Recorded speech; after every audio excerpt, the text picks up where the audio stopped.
Alafia, everyone. Welcome to the Ask Yeyefini Show. Getting our Ogun on today. Bring our courage into the room. Awanile my. Adele my she. Awanile my. Welcome to our show, the Ask Yeyefini Show.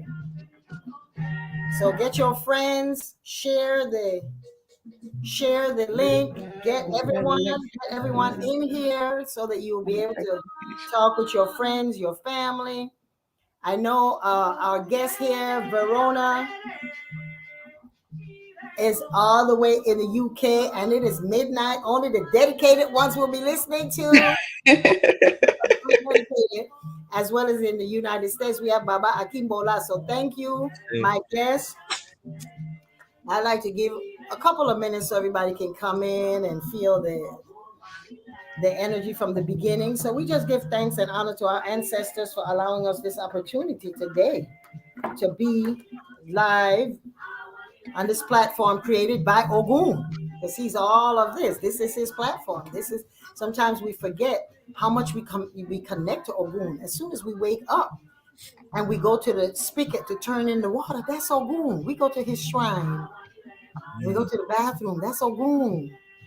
We get in our car, that's Ogun. So he's such a powerful energy. And this month we're dedicating to Ogun.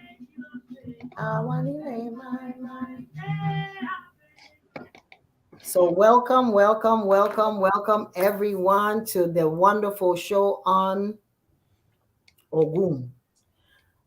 I am Yeyefini Efumbolade, President and Director of the International Institute of African Studies and Knowledge, and the Director of Yeyefini.com. Thank you so much for joining us today on our wonderful program. Sister Verona has done the work and continue to do the work. Baba Akimbola does the work, continue to do the work. And the work that we're doing is making sure that we're honoring Ogun at the same time that we are making sure that we are honoring our community and the spirit of our ancestors. Very, very, very important. So let me get on. Thank you so much, both of you, for taking time out of your busy schedule to say yes to when we called and asked you. You were like, yes, I'll do it. And I wanted to come on. I asked Sister Verona since January, and she said, yes, Ogun would be good because that's entrepreneurship and that's what we do. So we are all in the same kind of vibe. You know, all three of us are entrepreneurs, workers in the community, spiritual workers, expressions of our divine ancestors. We have the pride of our ancestors. We have the support of our ancestors. So we are on the same, this is our tribe. And all the people that are listening are that tribe. So I feel so good today to be with people who I respect. And as an elder in the community, I don't like to say an elder because I'm an elder, but as an older person, as a seasoned citizen, I like to always take my responsibility to bring young people. I'm passing the baton on to you. So I want to bring you young people present so that you will be able to do the work, continue to do the work. And if any way I can support you and make it possible, then that's why I'm here. So thank you so much that you all decided to come on the platform as we honor Ogun. I love doing this work. We see some of the people on. We have Eric Kalbach, Hardinisin. Oh, some of these people. Funlayo Adelapa. We have Ashira. Hey, Mr. Shiwe. We have Naja Wajet. I'm not going to take the time. We have Tebeka Green, Shaling, saying Aboru, Aboye, Aboshishe. Oh, yes. So I am not going to be handling the chat. I'm just bringing that little shout out so people know that I see you.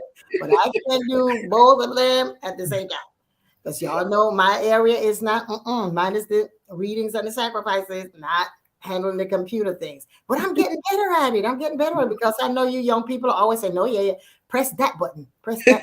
And we are here with the buttons. So this is giving us a little minute to get ourselves together and relax. So Ogun, Alakaye, our Father.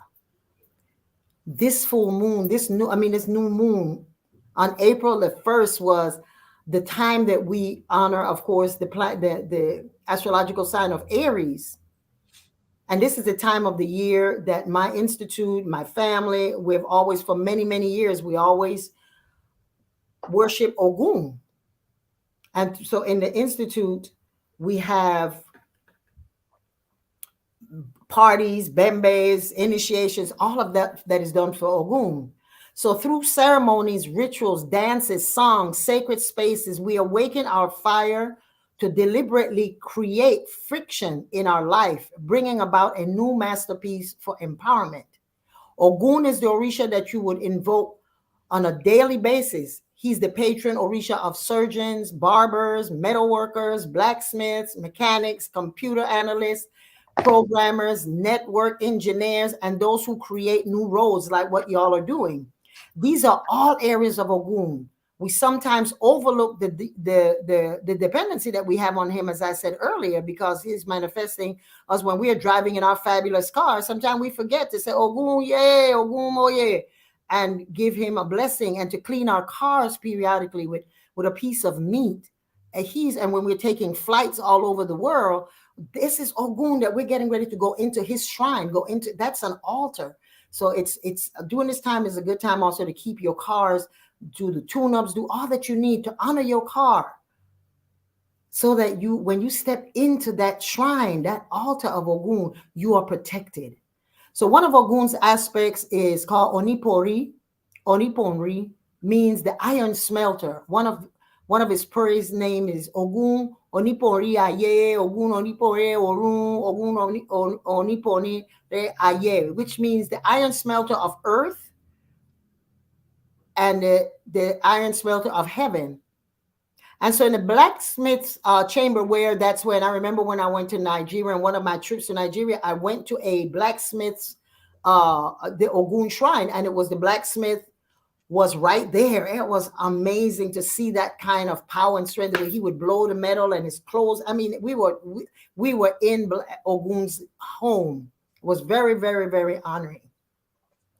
And so in his chamber, there are different elements that are employed in order to temper the iron, because they would bring the iron into the shape. They would bring it, and then they would press the fire to it. And so the iron, in order to temper the iron into the shapes and forms that we would like it to be transformed in, one is the air that he uses, the bellow. He uses the air in the bellow in order to fan the flames. And the fire that we use in our lives, the fire is represented by Ogun's brother Shango, which is the fire. So when he's pumping, he's working with Shango. The air is represented by his wife Oya. And then once we get the iron tempered and shaped as we want it to be used, then we put it into water. It is a beautiful thing to see those Orishas working hand in hand.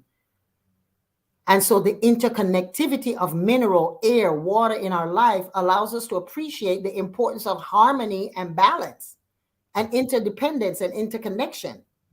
At times we fall short of the dedication and bravery required to walk a spiritual path in search of happiness. This month, as we commit to honoring the warrior within us, both men and women, as we empower the people to empower themselves and use this empowerment to change the world, we are going to use Ogun as the energy that governs courage, zealousness, bodily harm, and is motivated by situations that involve challenge or hard and dangerous work. Ogun's colors are, of course, red, brown, black, and white. Ogun's power is manifested through the use of metal, knives, or tools for hunting, farming, surgery, sculpting, cleansing, and removing negative energy and cutting away obstructions from the aura. Ogun is also the Orisha of entrepreneurs and entrepreneurial pursuits. He reminds us that in life there's always a payday. If you keep on doing the things that motivate you, that feed your passion, while adding value to the life of others, then you will have the rewards of life, of getting your payday. as loved and respected person in our community, as I said, I expect to do this work because many young people are searching for answers. Many of us are are committed to giving the young people something to tie themselves to. While raising our future generations, our children, they must be shown what it takes to be globally successful, financially savvy, spiritually grounded, committed to the calling, the passion, and to something larger than themselves. My guest today, Verona Spence Adolfo, is the co-founder of Ancestral Voices, which is an educational and an interactive initiative that provides information of African spiritual philosophies and practices. Her platform is one that is globally known. We're also inviting Wise Enrichment Group, founded by Baba Akimbola. Wise has come a long way from its beginning in Charlotte.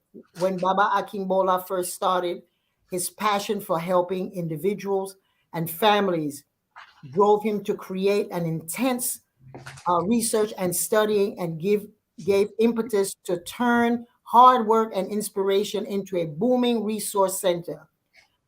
I am so blessed, honored to have you all, both of you, on this platform.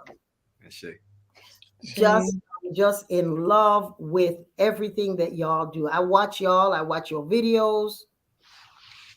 I watch the things that y'all are saying when you don't think I'm watching. And the thing that I see that I find in you is that y'all are consistent. That's what I love. Y'all are consistent in your work. That's very important. Very, very important. You're consistent. The same thing that you are since the beginning and till today is that you have pride in yourself, in your family. You have commitment. When you say you're going to show, you show. You have the knowledge because you've studied and you take the time to really connect to what it is our ancestors expect of you. So thank you, both of you. Thank you, thank you, thank you. So Thank you. Verona Spence Adolfo, you and your wonderful husband, what is it that you find that motivates you and connects you to the energy of courage, zealousness, continuity, bravery? Because when we're walking this path of spiritual practitioners and educators, it takes a lot of daring and courage because sometimes we run out of air, run out of air, we run out of oomph, we run out of support, we run out of people to back us. But somehow we always go and dig deep. And that's what Ogun loves, is for you to go dig deep down into the middle of the earth, go into your core and say, no, we got to do this. We got to do this. So all of us that's looking at this, we have to support these people with the work that they're doing.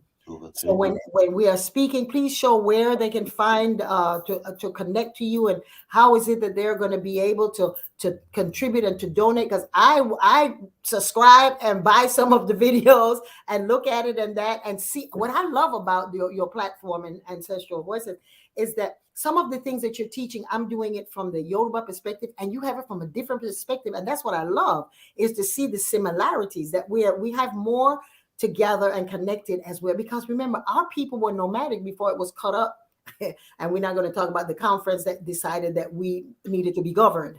And so in that, we were told that we are this tribe and that nation and this little group. And then so today we realize that we're the same people.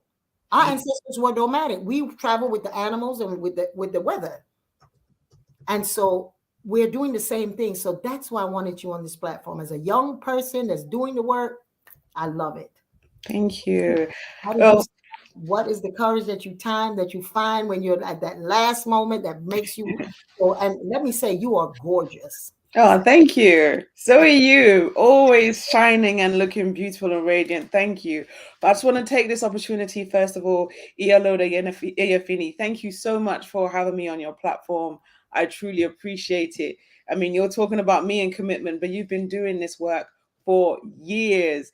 And I know that when we started this journey, you were definitely one of those voices who were speaking on behalf of the ancestors. So I thank you for your ongoing dedicated to commitment and to open up the platform for the up and coming generation like myself. I truly appreciate it. So thank You're you welcome. You're for your welcome. support. So in terms of courage, um, it's funny because today is obviously in honor of Ogun, and that sort of courage and that warrior spirit and that sense of determination to carry on against all odds has literally been the sort of drive behind Ancestral Voices from the very beginning, in its inception from 2010 when we started. And it's only since you asked me to do this interview that I made the correlation that the very first interview for Ancestral Voices that kind of set the groundwork, say we're doing this documentary, was also in April. Look So at that that. Ogun spirit's been with us from the very beginning.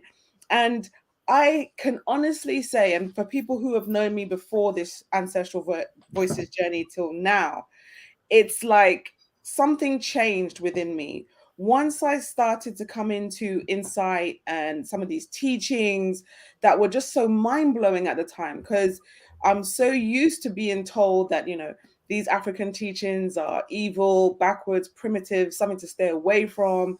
And then when I came into this knowledge, as you explained, this interconnected relationship with nature, understanding yourself as a spiritual being rather than a physical body, I was like, this is not evil. This is like the complete opposite. And I'm somebody who kind of came from the sort of new age teachings at the time that were being promoted. But then I was like, but this is what they're teaching. So I was like, why is one deemed negative and one deemed as like, ooh, enlightenment? And so once that knowledge came to me, I was like, I need to speak out. I need to put this information out there. And suddenly there was a drive and determination I'd never experienced before in my whole life. And I think that is true to when people say they find their purpose, because that commitment, um, just finding time in my life to go film interviews, just not caring, using a family holiday where I'm supposed to be meeting my in-laws for the first time, and we're there using that opportunity to film a documentary, filming at 8 months pregnant, and just like, I don't care, like, we're just getting on with it. It was just motivation. uh Going out on film shoots and the battery for the camera would die, and we would have to do the whole thing, reschedule, do it again. Dalian was even doing his masters at the time, but nothing phased us. And it was just this constant drive. And for me, it just goes to show, when spirit works through you and you allow spirit to do what it needs to do, you will overcome any challenge and any obstacle. Yes, yes, yes. Thank you, thank you, thank you, thank you so much. So, Baba, because we're going to do this as a group. So, Baba Akimbola, Yes, yes, ma'am. wise, wise. I love the name of that thing. Wise. Yes, yes. What what gives you that courage, that love for the daring of Ogun? Because both men and women, personally, I love Ogun, and it tells me in my Ita, Ogun loves me bravely because I got balls. That's the way that it was told to me. I am brave. You say this is supposed to go like this, and I understand it. I'm there. Mhm, I'm with you. mhm. So, what is it that gives you that? Yes, ma'am. With the work that you're doing, the beautiful smile that you have, the clothes, your wife keeps you sharp. Yes, she does. Yes, ma'am. Yes, ma'am. Yes, ma'am. And let me start as well by saying thank you for allowing me to be on the platform with you today. I appreciate you so at Dupoy for everything that you're doing for us in this diaspora and abroad. So we thank you. Yes, ma'am. But for me, that gives me that courage. Wise Enrichment Group, or Wise Financial Literacy, when I've been in banking for over 13 years. And I was always one of those ones, even in school coming up, where they would say, boy, your mouth gonna get you in trouble. Because anytime I seen something that was not right, I'm going to speak out on it. And as I was in banking and I'm learning, wealth, and I'm learning these investments, I'm dealing with other people's money, and I'm seeing it was my other counterparts that I was dealing more with and not seeing a lot of my people coming in and dealing with wealth. And asking those questions in the bank, like, hey, manager, why is this not happening? Why is this not doing this? And they like, well, I mean, I really don't explain. Some people have it, some people don't. And I'm like, nah, it's more to that. So I moved to Charlotte. I got more into banking, and then I started really getting into understanding consumer law, consumer, and who is the consumer and who is this. And as I started doing that, I started going out into community and just started speaking like, I know they tell us not to do this, but if you do this, I promise you, wealth is on the other side of this. If you invest into this, if you take time to learn this, yeah, they told you your credit bureaus are a primary source for you, but no, you have more of the power. They work on your behalf, not you working on their behalf. So I just started being more vocal, started doing these seminars and workshops last year, and from just speaking out, and working with Ogun to give that encouragement. Because, as I was sharing earlier with you that, it's a story about Ogun where the Orisha left the earth and Ogun burrowed itself down into the earth to preserve itself. That way, when the Orishas needed him, Olodumare, all them, they needed him again on earth, he will be preserved and he will be even stronger. And I think history is the best qualified to teach. And the foundations has already been laid, but we have to now burrow ourselves up from the ground and show that the preservers of what our ancestors have showed us from the past and what it is now. We're the time now, definitely for us, when it comes to wealth. We're seeing the largest transfer of wealth happening right now. So it's time for us to use what our ancestors have given us, what it is, the knowledge, the information, and don't be scared to act upon it. And I think WISE, which means wealth, investment, skills, and education, we must get in front of that, because when we do, the energy of Ogun is only going to rise up in us and our ancestors are going to speak louder. So that's what gave me that drive to say, forget what everybody else is doing. I'm going to stand out and I'm going to speak on this ain't right. And this is how we should move going forward. Ashe, thank you very much. I'm so proud of you because you have taught me some things. The young people are learning, but the older people as well, because when you're coming from an experience where you don't know what you can control and what you cannot, the dominant culture keeps us in a state of fear.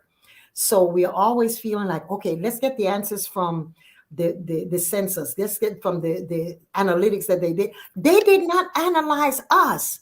We were not part of the equation. And so we stay in a state sometimes of feeling like, okay, let's just hold on to what we have because we don't know when it's going to go away. And then we're talking about generations of that. Generations of that. And then unconsciously, we're teaching that to our children. We're putting it in our bodies. We're putting it in our spirits, in our minds. And we're saying that the way to succeed is to hold on to what you have. Don't tell anybody what you have. Don't trust another Black person. Don't, all of those things that keep us in a state. Because and if history proves to be the teacher of us, or the wise one, is that the only way that we have ever been successful is when we trusted each other. I think the lack of the challenge that we had is sometimes when, out of just the fear that keeps us just in deer in the headlights as to our lives and our future and how far can we plan. It's not about how long we're going to live, but how can we be in control of the things that's going to make us global leaders? How we can be in control to set an example for future generations unapologetically. Our ancestors did that when we were living in the rural communities and small communities where our ancestors founded, and we had our own banking system and that. You knew what was going on in the community at the barbershop, at the beauty parlor. All of them are Ogun, right? So you're going to go get your hair done, and the Ogun priest then, straightens your hair and cuts your beard and all of that. And they let you know, hey, so-and-so is doing a susu, or so-and-so is opening up a bank. Or so that's how we connected, because we had a common enemy. The dominant culture was bent on keeping us in a state of fear, not ever understanding and thinking that we could ever control anything. And so because of that, we mistrust each other once we start thinking that they had organized according to the law to defend us and protect us and look out for our own good. So that's the thing that we have now. And one of the things that over the years that as a teacher in African studies and in African traditional religion is it's always a constant battle between unlearning and relearning. taking the unnatural, because that's not natural what they taught us, what Yes. this culture. And when I don't like to say they, I'm talking about the dominant culture. It's about, we have to unlearn, because that was not natural, to keep us in subjugation and making us feel that we are not in control of our life. That is our freedom. As long as you have the power and the ability to breathe, that is your freedom. And you get together with the sun and the melanin and just start cooking up stuff and making all kinds of things.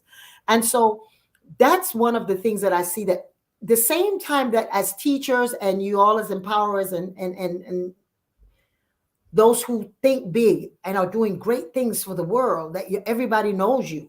You can Google you and immediately you'll come up. Is that the challenge that I have, and I have to call on Ogun constantly, is to give me the courage to not give up. Not give up the process of, while teaching, also digging out that thing, that pain, that fear, that anger, and removing it and making us open to the new information that we see that Verona has, that you have on Baba on the platform, is that we have to unlearn so many things so that we can be empowered. Yes. And so that's what y'all are doing. Y'all are empowering. And so how can we empower young people to develop their own business? That is very important. Yes. These young children, they want to learn. They're brilliant children. And for me, children, I call y'all children too, because I've been around since Jesus was in diapers. Stop. So for you young people, in your 20s, 30s, 40s, 50s, or 60s, y'all are brilliant. Brilliant. There's nothing that is put on this face of the earth that the young don't say, I'm going to try it. Because you don't have that fear that, oh, maybe this will be my last time around. It's like, hey, come on, bring it on. That's Ogun, that's youth, that's energy, that's courage, that's all of those things. So how can we empower the young people to develop their own business? Both of y'all are extremely successful entrepreneurs. You have your own business. Baba, I know the kind of work you do. You what's the car thing that you have that I rented one in New York? What you got? Turo. You got about 5 Toro cars. You run all kinds of businesses. You're teaching all over the world. And that's just a little bit that I know about. Yes, ma'am. Okay. So teach these young people that are listening. And like I said, you're young if you're in your 20s, your 30s, your 40s, or your 50s. That's young. Mm-hmm. When you get to be 70, 80, you're acquiring and looking at, look at what I created. That's that part. But before 60, tell us, how is it that these young people can really hold on and use Ogun, that strength, not to give up, and look in their community and look in our history to see how we always made it, please. Yeah, I would say the first thing is we have to, especially with our youth, we have to show that it's fun to do this, right? A lot of times I know I'm a parent, I have 4 children, and I know me as a parent, sometimes I can be so pushy on as, son, you got to make sure you really do this. And it don't come off as fun. But I've learned through entrepreneurship, just having the freedom, right, to say that I can do A, B, C, and D whenever I want. At the same time, I'm making cash flow by doing things within my freedom, right? And I think we have to show them that if you have an idea, whatever it may be, today technology is at an all-time high. Ogun is at an all-time high. Technology is running. We see our youth love to be on their phones. They love to get creative. Music is now something. You show the fun in it and show that while you're having fun doing something that you love to do, you can make money. But don't just make the money, use the money. Give your money a job. Don't just get the money. We see everybody, they spurge it, the nice chains, whatever. It's beautiful, it's nice, but give your money something to do. Tell it what to do. It's an energy. It's like the root word of currency is current. However it flows, that's what you're going to get back in return. So show them how to really use it. Invest back into your community. Get the bag, as they would say these days. Get the bag. Invest it back into something that or an asset that that will bring back more money that you can use within your community. Mm-hmm. Barbershops, educational centers, things that will be beneficial for generations to come. Because I think we miss out on that part, because we need to think generational, not just today or tomorrow, but generational. So just showing them that this is fun, and by doing what you love to do and create the business, but being strategic and smart. Don't let nobody come in and play you, but be about your business, but be about your business and have fun being about that business. Yes, thank you. And that's the thing that I was saying earlier, is that you always have a payday. Start thinking about your payday, how much you're investing. You're going to get up early, do what you're doing. You may fall down, make a mistake, and get back in. As an entrepreneur, sometimes the business doesn't get started. Personally, business don't really start seeing a reward for at least 2 years. You have to know that you're willing to, don't get out there and says, well, I got an idea and I'm gonna go out there and I'm gonna quit my job and I'm gonna move and Ogun is going to help me. And I gave Ogun 4 peanuts and all of that. And Ogun out there, come on, let's go. No, it doesn't work like that. Right. You got to be diligent and doing that work that you need to do so that you will be able to create it. And everyone that's on this platform, as well as the listeners, they know what it is to be a business person. Don't be afraid to be an entrepreneur. Do not be afraid. Have a strategic plan. Ogun does not go to war by just tearing out and say, I got a gun, boom, boom, boom, boom, and start shooting. He says, oh, wow, okay, what's my market? Who are my targets? What is my goal for the next 10 months? How am I going to have fun? How am I going to still be able to engage with my family and my routine and don't burn myself out? Mm-hmm. So in doing that, that's the thing that it's making it fun. Like you said, making it fun, because today, there's so much information now. Before, we had to stay, my generation was, okay, we had to hold on to what we got because we don't know where it is. These young people can Google everything. Right.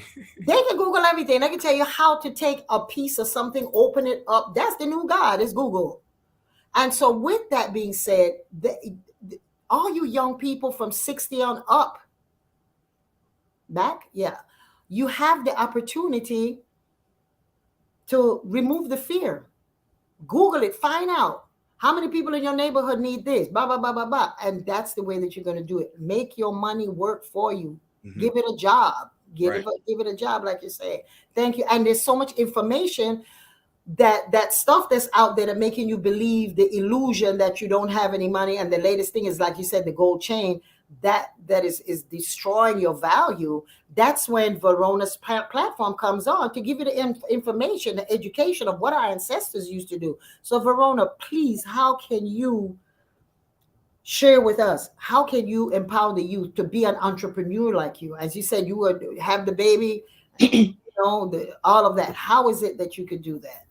I think it's definitely about finding your passion. I feel that anything that requires working shouldn't just be doing it for the money. It has to be something you're genuinely passionate about. Mm-hmm. And so when you're doing something you're passionate about, then it doesn't even feel like work. You're just doing what you like to do, but you're finding a way to get paid at the same time. And so, especially when it comes to the spiritual aspects, people often say, oh, you shouldn't be charging, blah, blah, blah. And there's all of this kind of stuff that exists.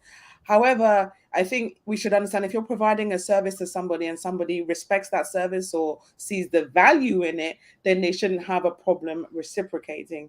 And also, what's important is, if we want to establish ourselves with wholesome communities where we are putting ourselves in a position where we can survive by being of value to our communities and maintaining that structure, then it's necessary to support such services as well. So I think there's find what you're good at, but also I think be unapologetic. As long as you're coming from a clean heart and doing right by the community, then nobody should have an issue with supporting your endeavors. As far as young people are concerned, we have 2 children. We have 2 boys, 7 and 10. The 10-year-old's already programming computers and he loves it. Like, his mind is so fixated on it. And he's already at his age thinking of, oh, if I create this game, I can make this money and all of that. So his mind is already there. And as you said, the technology is there. Ogun is already supporting them. So at this stage, it's about allowing your creativity, your mind, to go where it needs to go. Just explore. Do not think in the form of limitation. Just really utilize the technology that is available now as well to do what you want to do, and find the different ways to market yourselves. we've marketed ourselves purely through social media and technology. And that's how we've been able to spread the word on what we do. And now, it's changed so much, and the young people just gravitate to this knowledge easily. So I would say, do not look at obstacles. Look at any challenges as ways for you to progress and to develop more and learn more. And then you'll find different strategies and avenues around that, which will ultimately help you. So I think this is a really good time for entrepreneurship for young people. The structures, the old paradigms as we know it, having that 9 to 5 job and being there forever, that whole paradigm is crumbling now. So it really is about us stepping into our own power, invoking that Ogun essence within ourselves to say, I am here, this is what I do, and I'm going to share my gifts with the world. I share. Thank you so much. Yes, that was awesome. Was. If anyone have any questions, you can put it in the chat. Hopefully I'll be able to figure out how to, I will read it and then we can discuss it.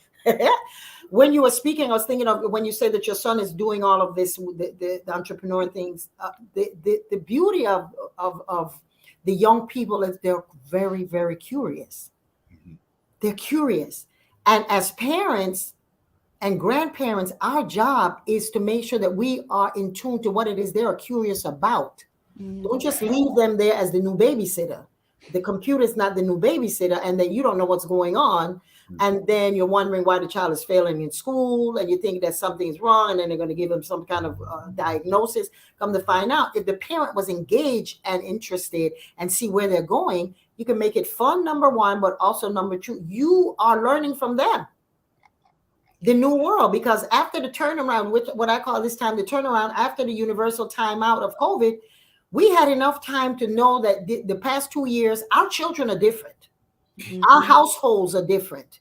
Yeah. So we had enough time to really engage and see what these children are doing. They're going to school and doing school online. It takes 3 hours to get what it is that they're reading or repeat, because there's no gym, there's no, all the stuff that just kills time to have them in school 6 hours. So we as adults, we have to engage and find mentorships. Adults, go in and help these young people. We go in and mentor, help them to see how they can help you to understand, because these young people are wiser than us. Google is everything. There's no sense of innocence anymore. These children know everything. Everything. So in order for you to, when the question comes, because they have knowledge, they don't have wisdom. So when that time comes for them to have the wisdom, you're there, right, to just fill it in for them. Mm-hmm. And being transparent with them and let them know, this is what I did when I was young. You're smarter than me. I did X, Y, and Z. Give them that and to lock in. And one thing that I wanted to say here before we go into Baba, you had sent some questions, which I could not pull up. So I would like you to ask those questions, is invest in yourself. People, brown and black people, we have to invest in ourselves. Mm-hmm. Free ain't free. Free ain't free. So we have to invest in ourselves, take a class. The way I started with this, because, I was doing my temple and my traditional work and that. And as my children were getting older and they moved out, they went to college, they started getting married, and that here I am, I have my business and I'm traveling, where in the world is Yeyefini? And I'm traveling and I have to figure out, how am I going to do what I do and have myself accessible? I took a class. It was the best $1,500 I ever did. Yeah. The sister taught me the power of Facebook and it wasn't Instagram, then Facebook and YouTube and Twitter. I was in all of that. She said, and I was like, what? She told me how to put things up, and I was like, that was the best $1,500. She's even commented that you are doing more with this than I am. Yeah. She went to writing books and stuff like that. You got to invest. You can't say, I'm going to put this $40 and hope that it's going to turn around. You got to invest your time, your energy, and you got to trust someone to teach you how to do it. Because I'm on all the social media and people are like, oh, she's a whiz. No, I'm not. Somebody's showing me what button to push. Because I'm like, I have all these young people, because I have a young spirit at heart. I love young people. I love the music. You're always surprised how many of the artists I know, their music, I can hear their voices. I'm, what we used to call back then, I'm hip, so I know y'all got another word for it. I stay woke. Okay, so that's what I do. That was probably last year's word, but for me, it's that. You know how sometimes when my children were growing up and they would have a dance and I would be working so hard at it to get it. And I got the dance. They said, yeah, that was last month. What? I worked that hard and I'm trying to learn this pop and the other. So that's the thing. So we have to stay current. Invest, just like you're investing on your nails that is not doing anything but looking cute. Take that $35 and put it in something. Yes. Baba, you are going to be able to help us to tell us what to do with that little $35 and invest in ourselves and to educate ourselves. The platform that Verona has is amazing. So much information to give the children the pride that when someone like when I was I just come from the I was in junior high school. No, I was in high school. And as y'all have learned many times on my platform, I couldn't read English because I went to school from first to the 7th grade in Spanish. So phonetics and English and all of that to me was like, oh, that was just a blur. So they put me in special ed. Teacher told me, she says, look, you might as well just find somebody to marry you because you're not going to make it in this world of business. Yes. That messed me up because I believed it. Yeah. I wish I could find her. But anyway, she probably sees me at yeyefini.com, but that's all that. She can Google you. God. But that formulated a kind of fear in me that I couldn't do it. There wouldn't be anybody. And it sent me into a thing of date and get married. You know, date, get married, and that's it. And that didn't work. I ended up getting a reading, and the reading was, this is what you were born to do. Go around the world teaching the spiritual path. And I'm like, oh my God, what is this? And it ended up that was my Odu. My Odu wasn't to get somebody to take care of me. My Odu was for me to get my spiritual practice and to have platforms like this and be a queen mother and be a mother and all of that, be a teacher, travel the world. I never dreamt that big. I never thought that big. I never thought that big. I didn't even know I had the right to think that big. And so I found ways that I've always found a way, either by looking at it, copying it, asking. And I was always a very curious person like you. My thing was, why is so-and-so? My mother said, why you got to ask so many questions? I always say this on my platforms and it's in my book. My mother would say, oh, this is a wonderful little family with their husband and wife. I said, no, that's her boyfriend.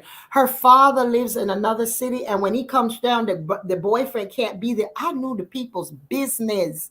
My mother said, how do you know? I said, because I asked the question. Why do you ask? Because I want to know. That's me. That's the thing. You have to invest in yourself with your curiosity, as Verona is saying, your passion, and it's not work. I don't work. I enjoy my life, and the reward is that I get a payday. The reward is that I get a payday. The ancestors make sure that they put me in key positions, say the key things, invest in social media or whatever it is. And now I've been on social media from 2011. I've been doing these Block Talk Radio and all of that stuff from that one investment. Wow. Yes. And the sister said, yeah, she was like, I'm surprised that you're doing so well. I said, honey, I gave you $1,500. I'm gonna smoke this up. Yeah. I'm not a person that gamble. I don't buy numbers. I don't do any of that stuff because if I feel like I can't control where it is, I don't want it. So you use what it is you invest. Use it, milk that baby, find some other folk that you can work. And one of the things that I like to do is I find young people who my role is to make sure that I'm making you to the highest power. I want you to be the highest Baba Akimbola, the highest Verona that you can be. Don't try to be little Yeyefini. I want you to be, and that's why I like to work with young people. I like to work empowering women so that you can get out there and have your own brand. And rather than one brand, I want 45 brands of all of us doing the work. That's how our ancestors did. That's my thing, is empowering the people, working together. So as we work together and encourages you young people, invest in yourself, and free ain't free. So Baba, read with those questions that you had asked for me that I can't find. Okay, all right. Okay. So one of the questions was, why is spirituality or financial literacy so important? Okay. So speak to it. Okay. Why do we need a credit card? Why can't we? Because I lived for years with my debit, and I'd be so Mhm. happy that I have 5 debit cards and I have thousands of dollars in debt. That's not right. Yeah. Yeah. So we use credit. When I say we, I mean us as African people in the diaspora or abroad. We use credit because we don't come from trust funds, right? So we have to use what I use, OPM, other people's money. So we use credit to establish the money that we need to build assets or to purchase this house, to purchase the different businesses that we want to do. So we use credit, and credit is the most important piece because when you don't come from these trust funds, the only thing that you can control is your credit. You can control how you obtain your credit. You control how you use your credit. And when you start using your credit as a tool and not just a number, because at Wise Financial Literacy and Wise Enrichment Group, we teach that there's no such thing as bad credit, right? Because, you know, a lot of people, they may see this number. And I think that's where society tricked us, is that this number will stop you from getting the wealth that you need. But that number doesn't mean anything. The report is your most important piece. How that report actually looks is what gets you the loan, what gets you the access to money from any different bank that you need. So we teach you that use your credit to build the wealth. You get the money, again, give it a job, tell it what it's going to do. Don't just go get this money and start swiping and using your credit cards to just be out here saying, oh, I got a credit card and I can swipe for $20,000. No. All right. I use my credit cards for points. I don't pay for flights. I fly for free. When I go to hotels, I fly for free. Why? Because I'm utilizing other people's money.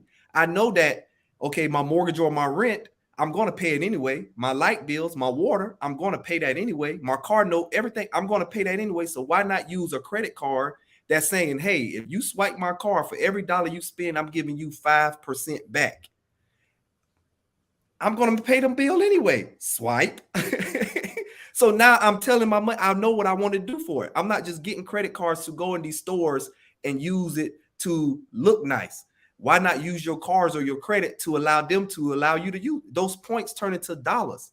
So, you know, a lot of my friends and stuff, they be like, man, how you got those new shoes? Oh man, you know, Saks Fifth they sent me a gift card for the credit card that I had. What? How do you get a gift card? Yeah, $1,500 based off of the points that I use just by using it in grocery stores, in, like I say, paying mortgage, rent. So utilize your credit to empower what it is that you want to see in your reality. And so when someone wants to hold on to their debit card, like me when I was uneducated, and because you figure I have the money, I know how much I have, I know what I can do. Mm-hmm. What's the benefit? I suppose people are saying, well, credit, you know, that means that people are going to be able to track your money where you are. Yeah. And so I don't want them to know. So the benefit, and I prefer like our great grandparents did. They put it in a can and buried it someplace in the backyard. No, I do not recommend debit cards. Shred them up. Don't use them. Why is that? Because it's like this. A bank is only going to insure your money up to a certain amount, right? So me working at a bank, we used to have members come in all the time. Hey, somebody was able to hack or get into my debit card and they took A, B, and C, this amount of money. We're going to tell you, file a complaint. 9 times out of 10, when you file that complaint, they can't find where it went because it cannot be tracked. You right? So 9 times out of 10, that money, you lost it. Where a credit card, that money, that's their money. So they're going to know where that money was spent. They're going to know where it went. They're going to tell you, oh, you lost that money. They're going to give you that money back. Right? There's no questions. There's no fill out a complaint form. No. Oh, okay. That money. Okay. We see where you was here and there. That money was taken. All right. It's okay. We put that back on your credit card. Well, a debit card, that money can't be really tracked. So it's best to use, you know, and then people can hack. It's easy to hack a debit card than a credit card.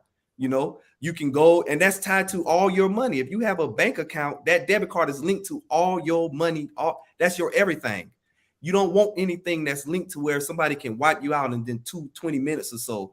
Use something that you know comes with insurance, that's insured, top-notch insured, where your money, you're going to get that back instantly. If you call, it's already done. It's back. Where a debit card, you can't get that.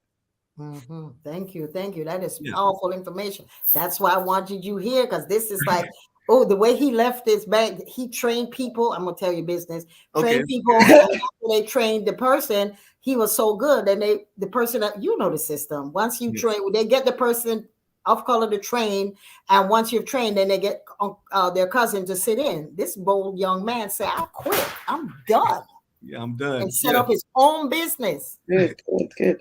I need to go and check you out, Baba Akimbola. That's some serious information. I like this. Yes. Yes, Yes. yes, Yes. yes, definitely. Yeah. And so the thing that scared, I mean, that makes it easy for me, because I took his class and still take his class. And for what the service that he offers, that's an investment. It sounds it. That's an investment. And Yes. I filed it on my taxes. And what works for me Exactly. is that someone like me, that I got to remember, as much as I travel all over the world, oh my God, I didn't pay for my credit card.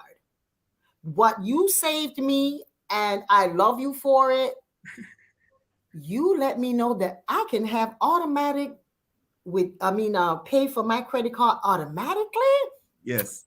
That's my friend. Yes. I don't have to be talking about, oh Lord, is it 50? I forgot. I'm someplace in Barbados. That happened to me. I didn't get to pay my this. Oh, no. Yes. Automatically, I pay for mine. Right. Right. Automatically, you just there, and it's, I feel Right. wonderful. So when you swipe, you don't have to be in the store looking like, oh Lord, I will be. No, you're just there. Because when you go to a bank is going to tell you, hey, use 30% of your credit card, right? 30%, this will help you build your credit. This is going to give you, but you got to remember, banks' only purpose, the reserve, there's no such thing as just a reserve. Banks don't have money. They got your money. That's so right. When they tell you just use 30%, they know that we make money off of fees and interest. That's how we get our money. So if you keep your credit card at 30%, that whatever's left on that card, they're going to get interest. So you're going to be paying them interest and some. Or if you don't pay that payment, they get you in fees. Yes. So I teach, keep your credit card at 9, under 10%. Because one thing also, when it's at 30%, your credit is stagnant. It never grows, it never moves. But when you keep it at 10% or below, or in this case, you go ahead and pay it off on the monthly statement, your card is revolving credit, meaning it builds and it grows. Each 30 days, it's growing and growing and growing. So there's no limit. Like, you can't lose. And I mean, it grows fast, because I went like, what? I'm like, Yes, I'm gonna be Donald Trump. I didn't think it was growing that fast. I'm like, what? I like this. Yes, invest in Baba's program. Trust me, all of my friends and friends, because you know, when you're doing a successful business, you can't be in a place where you're watching your nickels and dimes and hoping that Uncle Sam don't get you.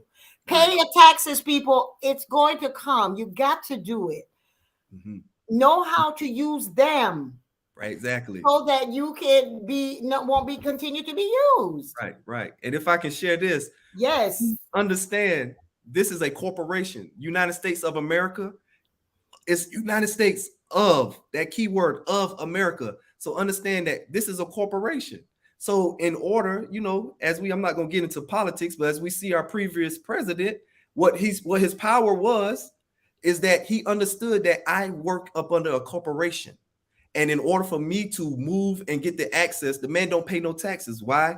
He moves as a corporation. So up under this United States of America, you too have to be in a corporation. So anybody on here, we speaking of entrepreneurs, whatever that hobby is, whatever it is you like to do, go ahead and set that business up, because as she said, your taxes, this is how you win, right? You see Amazon CEOs, they're not paying taxes. Why? Because they're business. They own nothing but control everything. So we have to start utilizing and using, like you say, while we was in COVID, that was a big lesson for me, is that I learned that, we've been thinking about this wrong the whole time. We was thinking about this backwards. This is how the elite stay the elite. And this is how we remain to be in position that we in. So build that business. Step out. I don't care if it's just I'm gonna make quilts. Set up a corporation. Move on that corporation. When you file your taxes, file everything that you have: your mortgage, your rent, your lights, your water. You own nothing, but you control everything. Yes, yes. Because I filed my income tax and I got a check for it. I'm telling everybody, drum roll. I got a check from the federal government. I got a check for $2. But you don't owe anything. That's what I'm saying. Yeah. You, That's serious. Make your money work for you. that's it. Incorporate. Trust me, I incorporated must be 12 years ago. It works. It works. Yes. It works. And for us on this platform, Ask Yeyefini how she's doing her money is that's how we do it. Bring on people who are experts, bring them in my life, and they've been working, and I've been working with them, and then I share it with you. Mm-hmm. Yes, ma'am. Well, Yes, thank you. So, Sister Verona, the films and the movies that you're giving, how is that people could use this to get out of the fear of feeling that, we ain't got nothing, we ain't never gonna have nothing? Mm-hmm. How your movies? What's your job? What's your role in educating the young people to have their power and their money? I think our documentary series, there's 2 films in the series, and they kind of explore African spirituality in some depth, focuses on the core themes that are throughout. So as you mentioned earlier, that you're looking from a Yoruba perspective, and you'll see in our work, we'll draw upon all the different traditions in the continent and in the diaspora as well. And I think to have that foundation knowledge for people who have been largely separated from knowledge of self, their history, their culture, to have that provides a foundation. Because I love what Baba Akimbola is saying, and I'm definitely going to have to look into some of his work, because to even get to that stage, you need to understand who you are first. There needs to be even that confidence, that self-belief that you can even achieve it. And there's a lot of spiritual work that needs to be done when people have been taken away from their knowledge, their knowledge of self, their ancestors, their spirituality. So through the work of Ancestral Voices, what we do is restore that, to start awakening that ancestral memory that exists within. It's there. It's just lying dormant because we've been so disconnected from the lives that we live in. So through that information, it allows for self-empowerment through self-knowledge.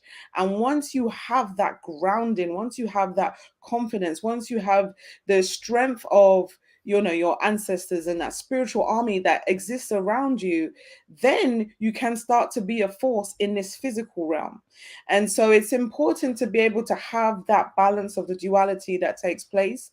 A lot of us normally kind of live on survival mode, where we're just running from one thing to the next without actually taking time to sit back and reflect on what's happening and why our lives are the way they are. So I feel that the work that we do gives people the tools to empower themselves. And once you have that spiritual aspect, that's when you can start to have an impact into the physical. So that's how I would say our work contributes to that upliftment that we need globally. Yes, definitely. Because once you know who you are and whose you are, then everybody that comes into the room is relevant. That's just gravy, because you already know who you are. And that's the work that I do, is in collaboration with that, is empowering the people. We have to empower us, because the work that you do, I visualize it as when we had community. Physical community. We still have community because we're a community right here. All of our friends and family are listening to this. But I'm saying when we had the physical community, when we lived in Alabama and Oklahoma and Florida, when we owned our own community in this generation. And before that, we lived during the enslavement period. Before the enslavement period, we always had community. So you provide a community for us where we are all looking to know and have the knowledge of how to not only survive, but how to thrive as a unit, as a community that have a common thing. We are going to survive because the common energy, the dominant culture is organized for us to lose. So that's what makes us a community, is that we hold on to the values that are going to help us to stretch and come out of being afraid, and to develop that muscle of Ogun to say we can do that. And I'm going to invest in someone's, and I'm going to buy toilet paper and dish liquid and all from a Black company. That is what is going to give us that community sense again. Come back to it. Not what's easy that you could just drive through and do Tide. Tide owns poison that's doing in our community. Find the people that are doing the things that the resource stays in our community. most cultures, that's what they do. They come here from outside, foreigners. My mother did the same thing. You come into a community and you live in a community that is the same. I lived in Brooklyn and I still was living in Panama. Everybody was from Panama in the community. And the dollars just stayed in the community. Mm-hmm. It stayed in the community. When we moved away through integration and or either running away, going up north for better jobs, because the South was in such a horrible state in terms of safety.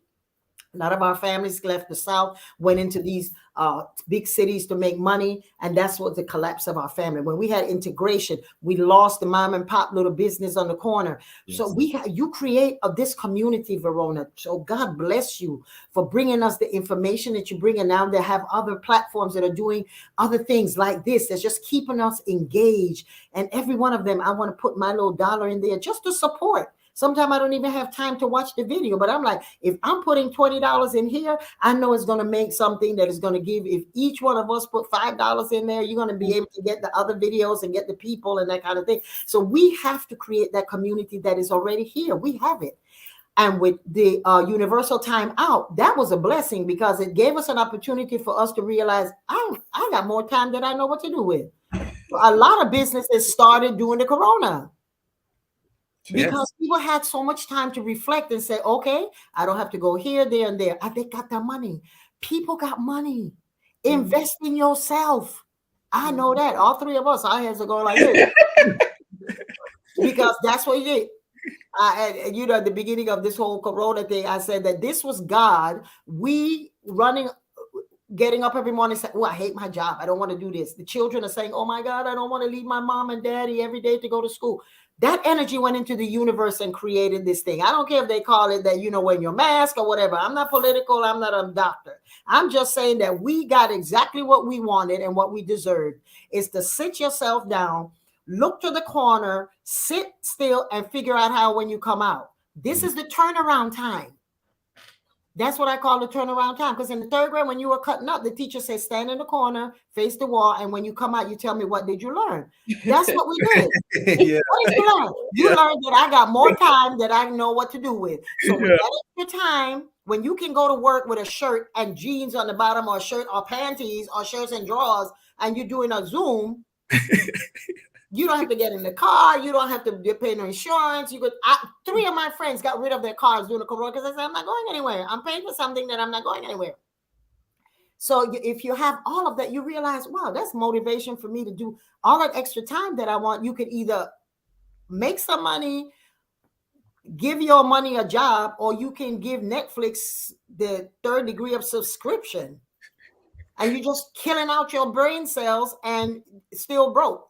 Yeah. So I think that what you're doing is creating a community of what our ancestors would be, the videos that you're doing. It transforms people's lives. It guides you to finding priests. It guides you towards how is it that our ancestors did, the dances that we're doing, the things that we're doing. It shows people that, you know what, we always had this.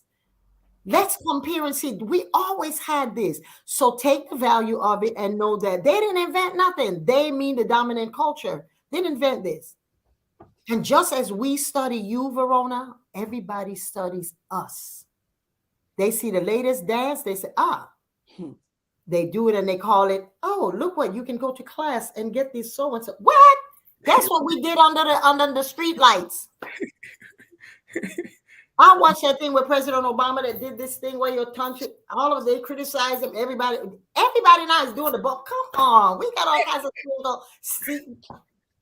That was part of the lodge and secret societies that we have always done. Mm-hmm. So in educating ourselves, investing in ourselves, and using this turnaround time, all the money that you save, don't try to make some new flashy and buy a new car to impress somebody. Do like Baba. He went and bought 5 Toros. Sitting in this house and 5 people are driving around in his car. Right. And I drive a 07. That's right. That's right. And my thing is too, I got the same kind of car, Baba. It's an 07. I make sure it's up to, my little Honda. Right. Yeah. It works. And my thing is, if I have to show up somewhere to impress someone because of it, I just call me my Uber. to the highest level, and I'm like on a limo. That's it. Come on, That's sis. what I do. I will go to the Academy Awards, right? When my book becomes a movie, and I'm gonna be probably buying that same thing, but I'm gonna show up in a limo, and they're like, "Oh my God, she's got that kind of money." My money works for me. I say. Don't get out there trying to have the latest car. No. Yes. Yes. Get a Toro. Baba got a BMW Toro. I'm like, hey, you got money? Oh no, that's working. That's work. That money. An asset, not liability. That's it. That's it. Because the minute you get that new car off that lot, that's it. It's on the way down. But anyway, let me not go on into me. So if there are any questions anybody wants to put in the chat, or Baba, did I have another question in there that I didn't answer? Because y'all know I'd be off the chain. I'm all over the I'll be like, oh. Somebody says she got an 08. That's right on there. I got a 10. And I'm so proud of that car because it takes me where I need to go. Right. I just was sharing with my wife that I said I drove to Atlanta, back from Atlanta to Charlotte, to Winston-Salem, back to Charlotte from Winston-Salem on a full tank of gas. I drive a 07. And I know people with some new cars out here like, I just put gas in my car. I went to Georgia. Man, come on, man. My truck. That's it. That's what you got to do. Yes. And then you can wear clothes as fine as you, and your children can go to the fine schools and stuff that they go to. That's it. Because what's our wants and what's our needs. That's what I teach. What is a want and what is a need? What is your goals? Like what do you value in life? When we sit down and really look at what we value, a lot of those things are just wants. It's not, we don't need those things. And when you start really looking at those things, your mentality changes. And then you start getting stronger in what it is that you really value in life.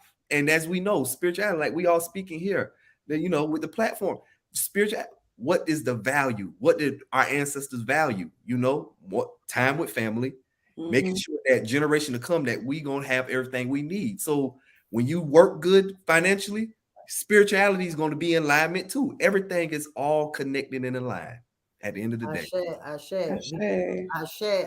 And that's the thing, is that once we are aware that we have the power, and the power comes from within, as Verona is saying, and you're saying take your money and use it for it, then you want to invest in your spiritual practice to take it to a deeper level. Because we all have intuition, but we can be so easily distracted by the mechanics and the flashing lights. Just like we believe that we can work all day and then stay up all night.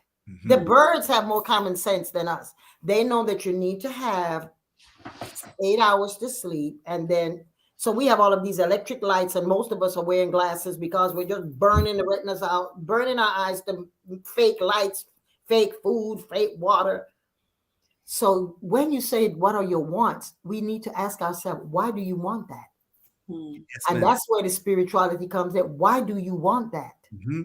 What is the imbalance that causes you to do that? To want something that is destroying you.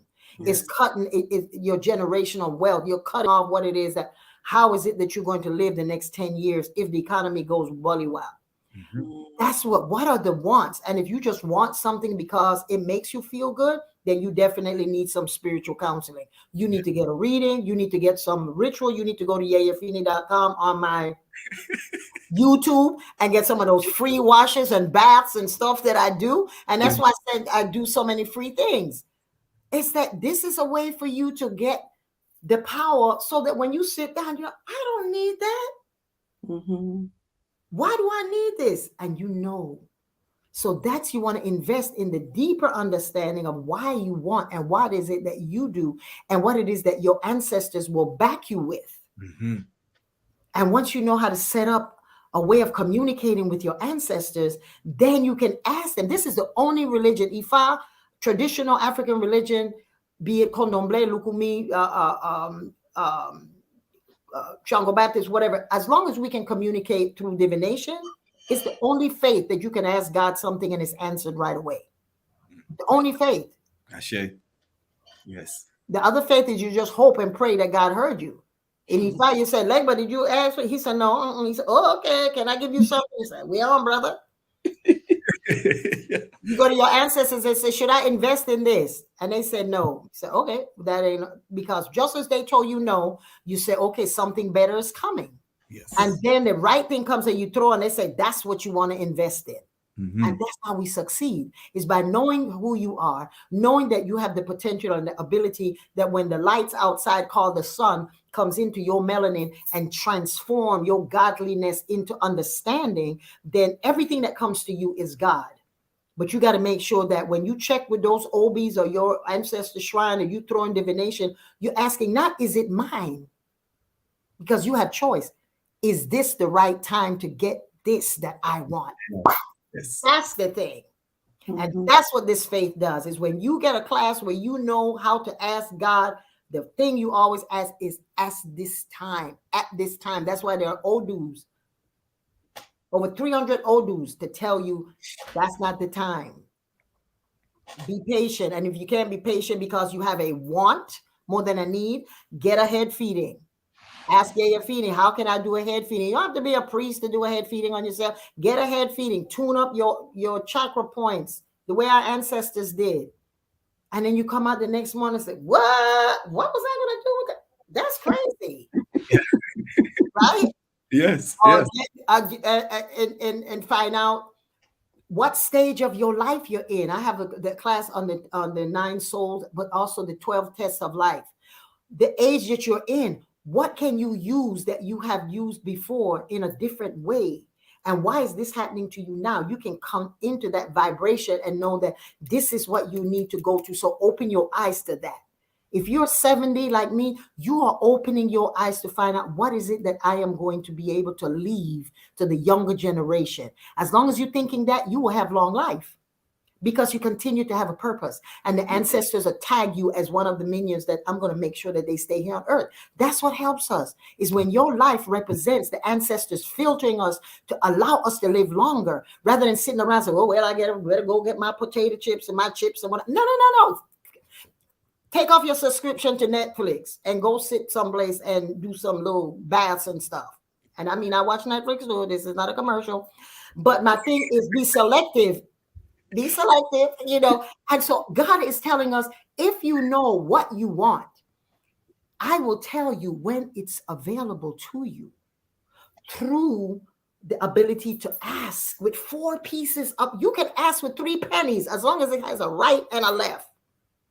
They're all down, you're crazy. 3 down, you may be crazy. 2 up, all up, you're on point. Simple. It's a game you can teach your children to ask. That's your birthright. Give us that. And you ask God, what I want, is this mine? Yeah, everything is yours because you are perfect. You have the same ability, capacity as God. But is it your time? And once you know it's a line that is your time, what herb to use to rinse you off so that you can start being a basil that lasts forever, and you take that bath in that basil or that milk and you become so calm that stuff passed by, you say, that's okay, I don't need that. That is not a want, that is a need. You know the difference. And so when you take your defensive and offensive baths, cleanse yourself, or your rituals, and you get your readings every season, whoever it is that you go to, be it astrology, cardiology, anything to find out, go deeper in, because sometimes we get tricked with our egos and believing that, because I can download, that's what it says. Really? That's kind of crazy. You understand? So you want to check your ego. That's what divination is about. It's just to confirm that are you the human doing the spiritual thing, or you the spirit doing the human thing? And so once you find that out, everything is gravy. Everything is gravy. If I'm going to work in investing anything, I want to know if the person I'm investing in and what I'm investing in, are we aligned? You got a reading just to find out if you're going to buy that car. If you're going to go into business, if you're going to marry that person, get a reading. The house that you want to move into. I have it in my book. What to do when you move into a house that wasn't built, your foundation. There's a way to talk to the spirits that lived there before.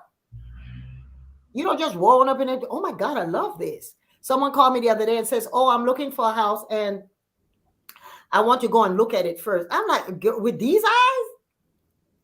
You look at it with the reading. Save your gas. Gas is too high for you to ride around it. It look good, and there's a puppy living inside the house, and you can't sleep, and your children are up like, "Mama, mama." Get a reading on the location. It has a spirit to tell you what you want and what the house want. Y'all can live together. That's how we empower our people to know what to do with their money, how to take the ancestral powers that we have. Look back at the stories that we see on the movies, how to look at movies. Verona has these things that you go in and you discuss it, looking from it from another perspective, another eye. You can say, wow, is that what that was? Wow. As African people, we created that? Wow. And then you start having more confidence in yourself and you start moving through things and you learn how to trust and moving the things that you need. And then you take your money and make it work for you. So thank y'all. Yes. Yes. Thank you. Thank you. Thank you. This has been amazing. We have a few more minutes. I'll be off the chain sometime. I get too real sometimes. Some people don't like me because I'm too real, but that's okay. Because everybody's not for Yeyefini, and Yeyefini is not for everybody. And if you like me, you love me. And if I love you, I like you. So we good. Yeah. That's Ogun truth. That's it. Because you know, back then they used to swear on the sword, Ogun, on the machine. That's it. That's how we do. Is you swear that not, you don't put down on a paper, the piece of paper, and what happened? The dog ate it, or they got burned up in the fire. No, you go to Ogun and do that. There is a shrine in Yeyefini at the palace, is outside of the actual where the Oni lives, but within the compound. That's where you swear oaths. And if you're telling a lie and they go and you swear, you will die within 30 minutes. Oh wow. It's right in the palace in Yeyefini, right where the Oni lives. Wow. It was some kind of car wreck or some bizarre kind of foolishness. So who you think go there? You better know you're telling the truth. Right. Right. That's how our ancestors kept check and balance. We didn't need a prison. We didn't need to keep our children, put them in a crib and then put them in a prison. Sweat Ogun, and God is love. It takes care of itself. Yeah. We didn't create things to hold us hostage and make us feel like we're less, like we're animals. And our ancestors were so sophisticated. They understood the power of God. That when you swear on Ogun will take care of it. So let's go on home. That's it. That's our share. Yeah, that's our share. Yes. The knowledge of just knowing. That's the power that our ancestors have. And we have everything in ritual, everything to counterbalance, to counteract. Our Orishas tell us their stories, their bizarre things that they did when they were, having a moment. And then when they became Orisha, they say, I'm telling you this so that you don't make that mistake. Because this faith, this path of our ancestors, whichever one you're using, if it's traditional African or traditional indigenous culture, is about the balance between God and man, that we use nature to connect to it. And when we use it to connect to, there is something to connect with everything. Truth, lie, growth, death, ability, consciousness, brilliance, beauty, all of it is in nature. And when we do that, we end up being, happy, because that's all the Orishas want us to do, and the ancestors and the spirits and that. They work hard enough. They want us to be the sum total of the reward of what it is. We are their payday. Yeah. We are their payday. So we got to come out here, and you're on this call and watching this show. Please, y'all tell everyone where they can find you and invest in these people. Invest in yourself. So give us the information where we can find you, and Ancestral Voices on. And what is it you have coming up where people can purchase? So first of all, website is ancestralvoices.co.uk. We currently have a sale on, actually, that ends tomorrow. So the transformative self, as we were just speaking about, we are part of nature. We have an interconnected relationship with nature, and that particular course really goes into depth, various different African cosmologies on our connection with nature and how we are basically bioenergetic beings.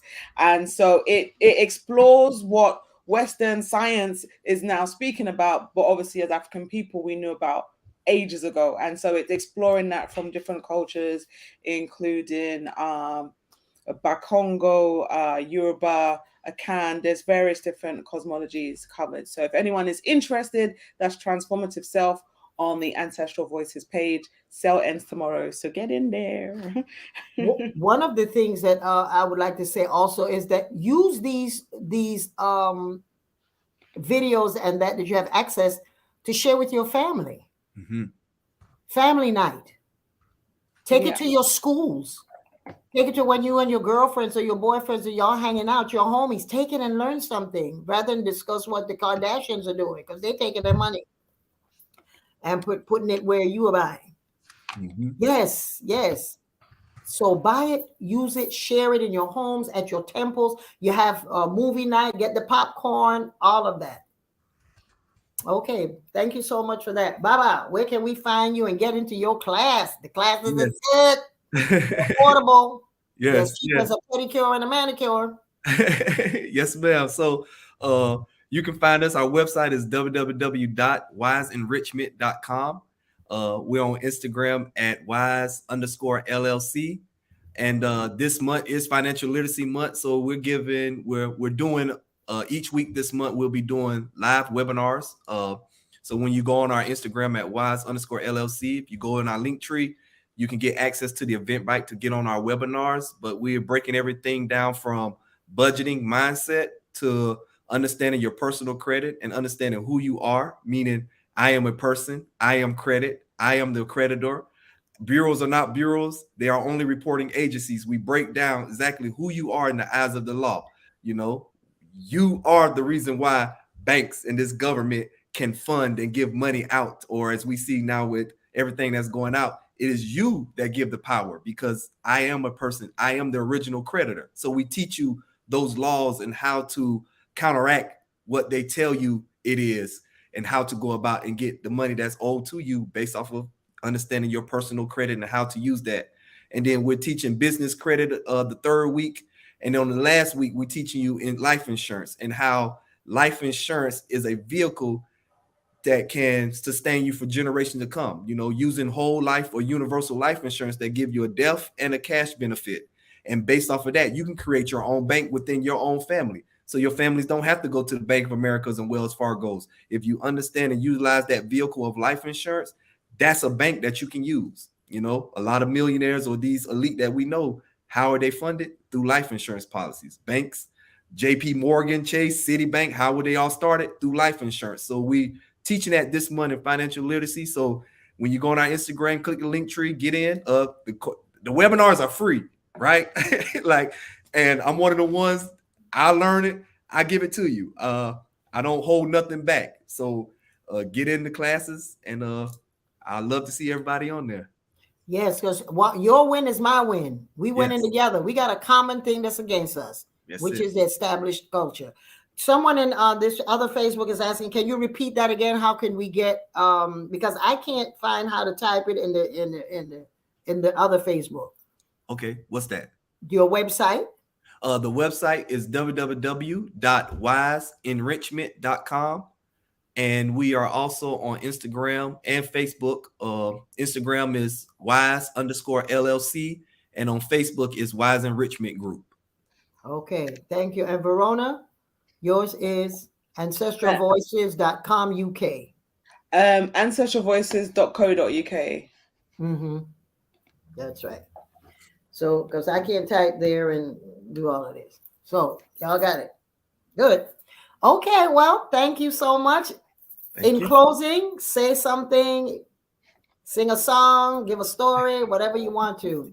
Well, I want to share a story real quick. I'm gonna make it real quick. Okay. But you were speaking on the speaking through divination and Obi, and going to your ancestors and having that line of communication. So last year, I already knew the gut was telling me, okay, after this year, leave the job 9 to 5 and go into entrepreneurship full time. I even went to my ancestors, asked Ejife, yes, this is the time for you at the end of the year. It's cool for you to leave your job. Well, I didn't leave it at the end of the year, right? So here it is, January. I'm still working February. And I was out living in my purpose. My high school I graduated from had asked me to come and speak on financial literacy for the Black History Month program. I was down there, enjoying myself, spoke to the youth, everything. Came back home, clocked in work that next day, and I'm looking at nobody's at work. Nobody's in the group chat. Nobody's in there. So I'm like, well, was we supposed to be off today? So after an hour go by and I'm like, okay, nobody's showing up. Let me text my manager. She was like, oh, you need to reach out to HR. There was a message given yesterday. Kind of find out they laid off our whole department that day I was out speaking to the school. So when the ancestors give you something, act on it. Don't do it, because they showed me, and what I learned from that was when I was out doing my purpose, right? They took me out of something that wasn't really serving me or feeding into me. And soon as I took that, I made more money that day that I clocked in and noticed nobody was there. I made more money than I was going to make that month off my job. So they will put you in position, but when you act on it and you really move without the fear, but just knowing that this is going to be success. This is for me. Success is only going to come. It's only going to get sweet. Beautiful. Ashe. Yeah. So, Ashe. Verona, do you have one of your Ogun stories? That was a wonderful Ogun story there. It was an Ogun story. I would say, boy, there's been so many. So what can I say? Ogun story for us.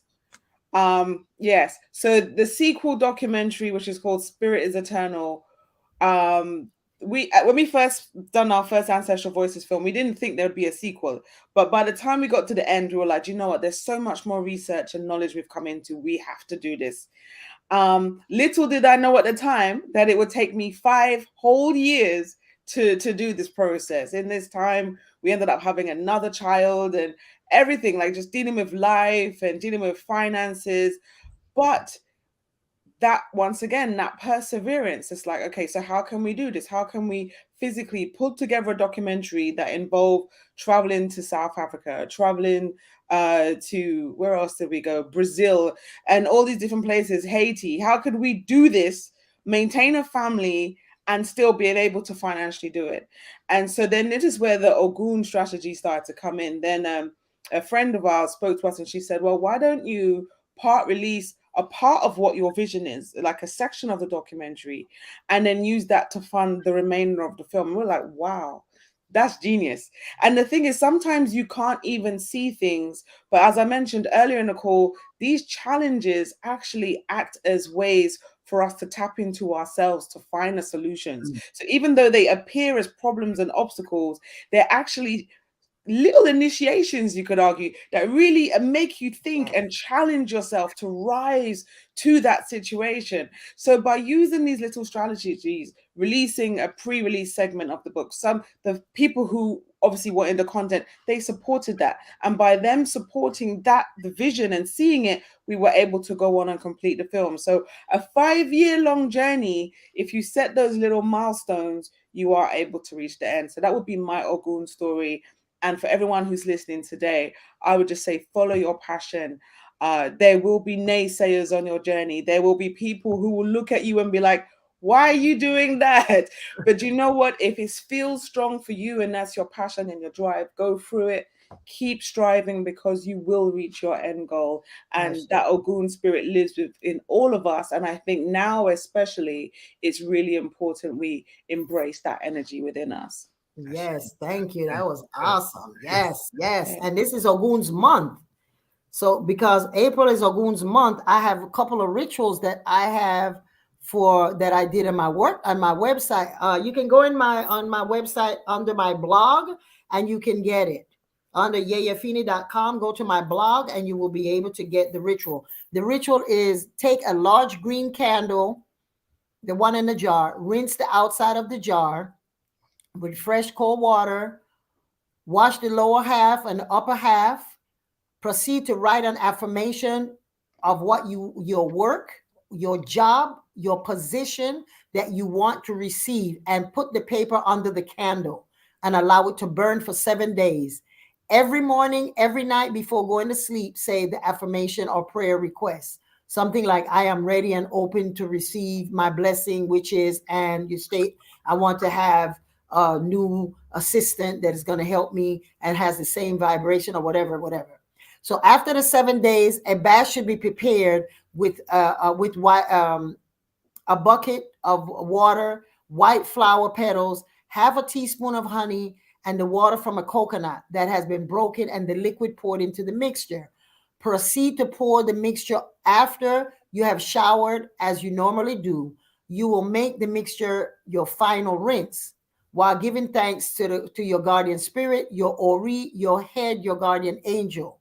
That's one ritual. It's the ritual with the big candle. My candle is sitting on Ogun. I started on the first, and it works. It's very good this time for your work, for your entrepreneurship, for the things that you want courage and vigor for.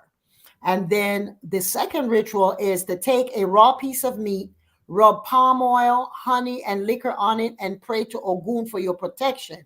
Once you have finished praying, proceed to rub the meat on the back and front bumper of your car.